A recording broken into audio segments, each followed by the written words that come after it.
how many of you have actually lost someone in your life during the transplant journey who also was going through a transplant journey?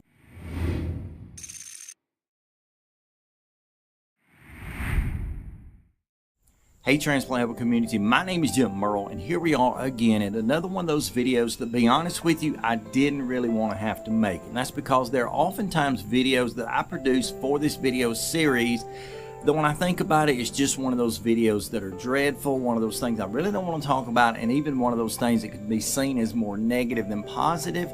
And I certainly want to be a motivator and encourager of you as someone who is living the transplant journey. However, there are issues that arise at times that we have to address, even though we really don't want to have to do that. And so today I want to start out the video by asking you, if you would, with a show of hands. Yeah, it's okay to do it in front of your phone or whatever you're watching on.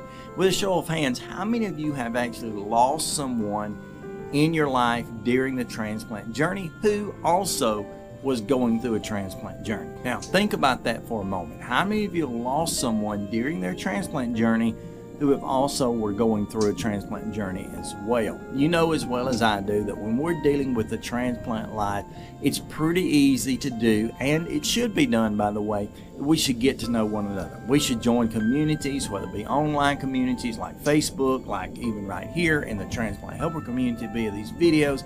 And we should certainly be getting with people face to face, getting to know them and sharing our stories so that we can make it through this life together and support and uphold one another. And with that being said, you have to keep in mind, and I have to keep in mind certainly, that many, if not all of these people that we're getting involved with, basically at some point they were considered as chronically ill. Maybe they were considered as being deathly ill, just to put it the way it is.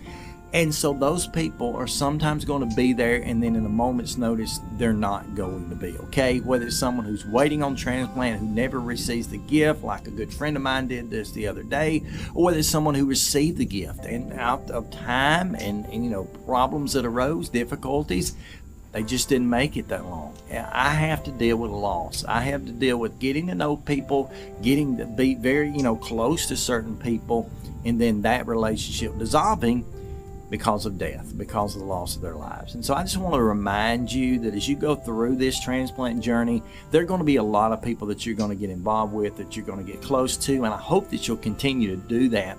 But keep in mind that during those times, there are also going to be people in those positions that are not going to be there, say, next month or next year.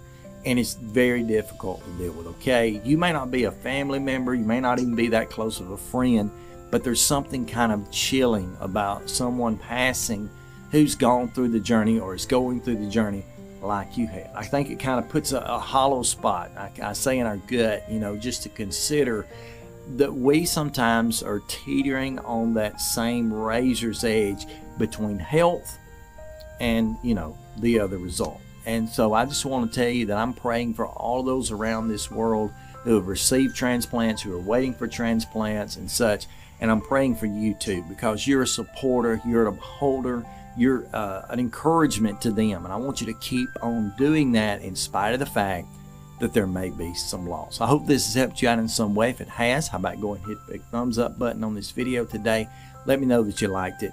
Be willing to share it out with someone who may be affected by it, and consider subscribing underneath the video while you're here. Thank you so much for your attention today. Until next time, stay stronger, friends.